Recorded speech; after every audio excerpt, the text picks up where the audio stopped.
Dios te bendiga. Ya estamos de nuevo en este tercer video del capítulo 7 del libro de Daniel. Emocionante libro, precioso. La verdad que me enseña muchísimo, de tal manera que Daniel, lo que Dios le mostró, lo podemos corroborar con la historia universal, con documentos que fueron escritos en tablillas babilónicas, persas, asirias, en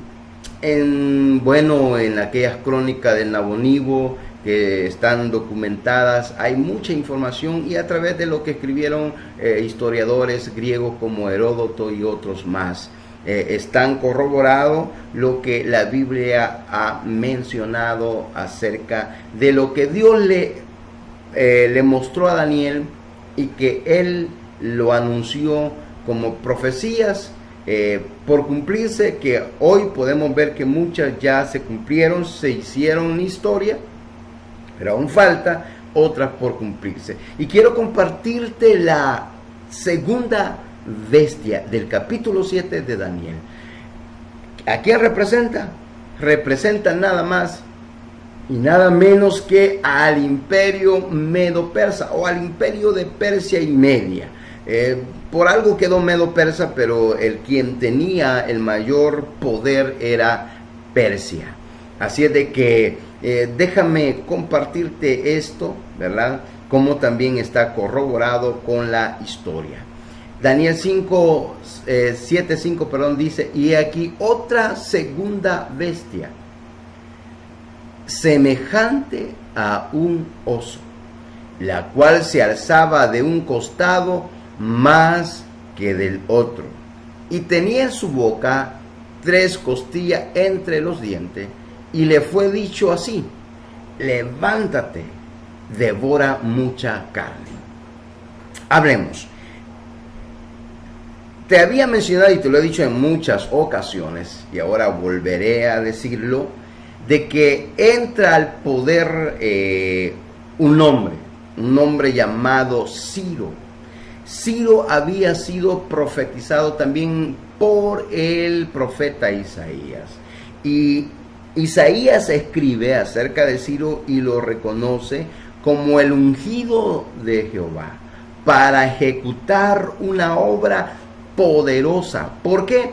Porque él iba a volverse un rey que iba a emitir un decreto para que los judíos que estaban en el exilio en Babilonia retornaran a sus ciudades, a la ciudad de Jerusalén, a las ciudades de Judá. Entonces entra Ciro, y a Ciro se le da a conocer, hay información que a Ciro se le enseña las profecías acerca de él y su nombre, que le fue dado casi aproximadamente de no más o menos de 200 años antes que Ciro naciera.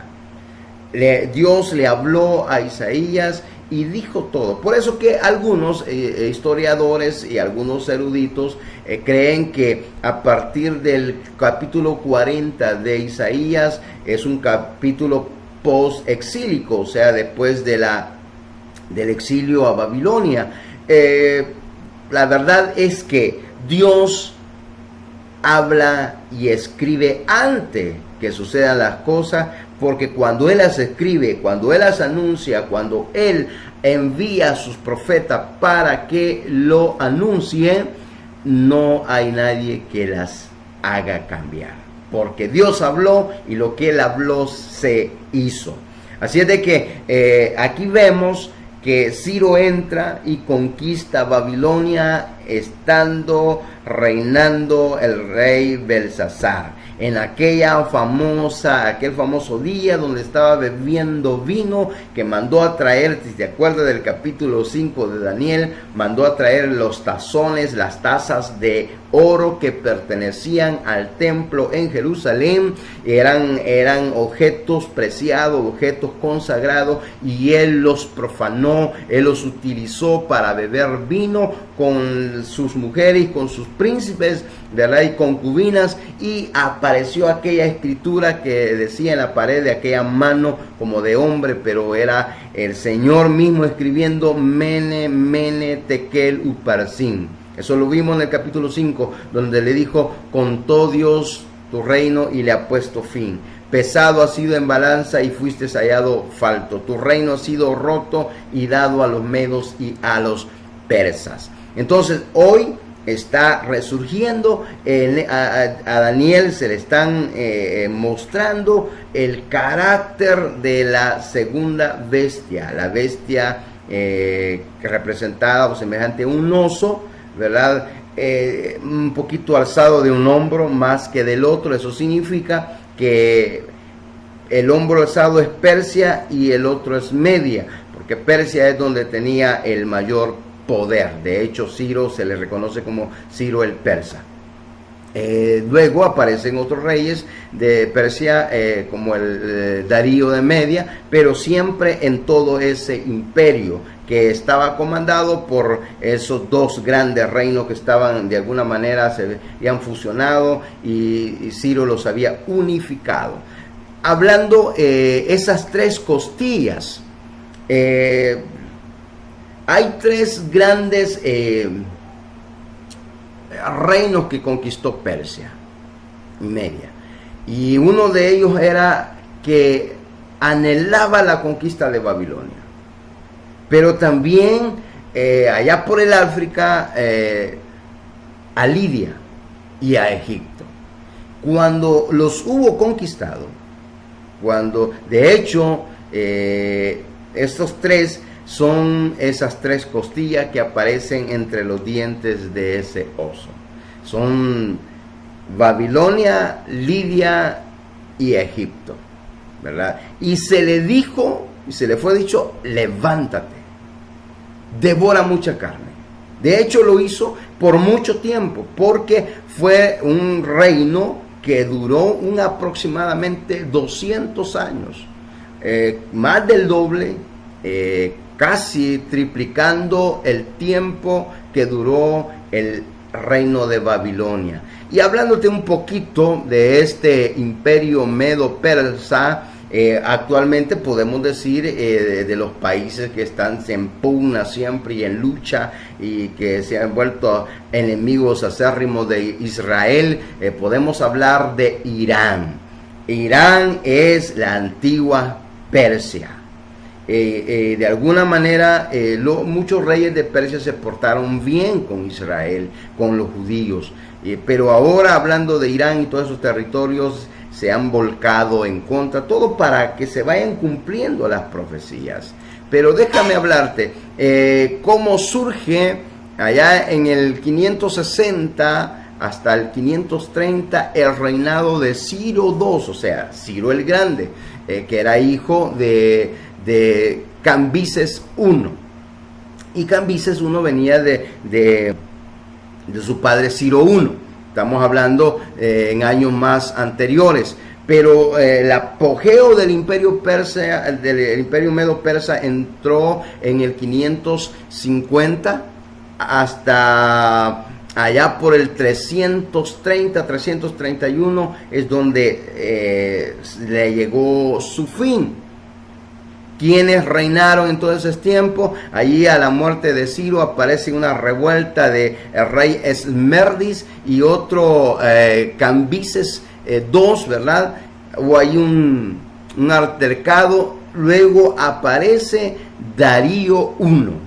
Este Darío I es el que de alguna manera se menciona en el capítulo 6.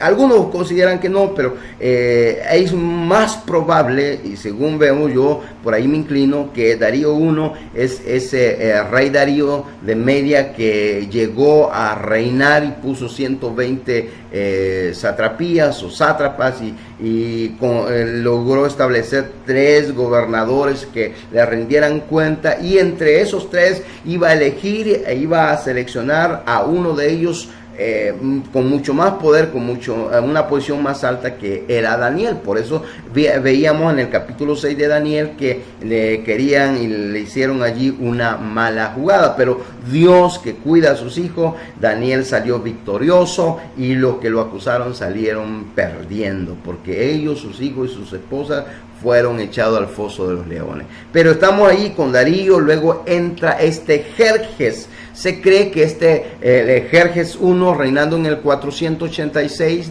hasta el 65, es el Asuero que se escribe en Esther. Cuando tú lees el libro de Esther, te das cuenta que se habla de un rey Asuero, el sucesor de Darío I. Entonces fue grande este Jerjes, y algunos lo llegan a componer que es el Asuero del libro de Esther. Todavía no había vuelto Esdras a la tierra de Jerusalén, ni mucho menos Nehemías, quien llegó a Jerusalén 10 años después de Esdras. Después de Jerjes vino a reinado Artajerjes, y ahí coincide la fecha, porque Artajerjes entró al poder en el 465 a.C. hasta más o menos el 424 a.C.